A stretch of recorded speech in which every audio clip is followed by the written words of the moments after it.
October 1962. The world stood on the brink of nuclear war. The Cuban Missile Crisis was the closest humanity ever came to World War III. But how did it start? And what was the impact? In the midst of the Cold War, tensions between the US and the Soviet Union were at an all-time high. Then, in October 1962, American spy planes discovered something alarming: Soviet nuclear missiles in Cuba, just 90 miles from US shores. For the US, this was a direct threat, an unacceptable escalation by the Soviet Union. President John F. Kennedy immediately called for action, considering airstrikes, invasion, and a naval blockade. As the crisis escalated, the entire world watched in fear. The US imposed a naval quarantine around Cuba, blocking Soviet ships from delivering more weapons.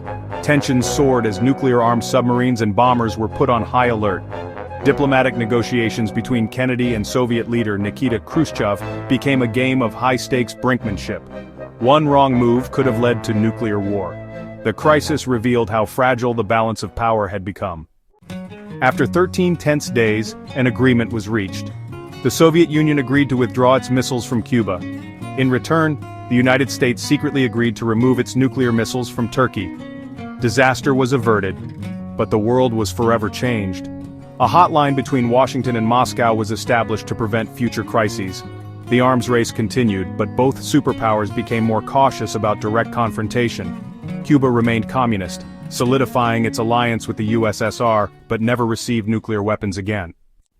The Cuban Missile Crisis was a wake-up call for the world, a moment where diplomacy barely triumphed over destruction, a reminder of how close we came to the end.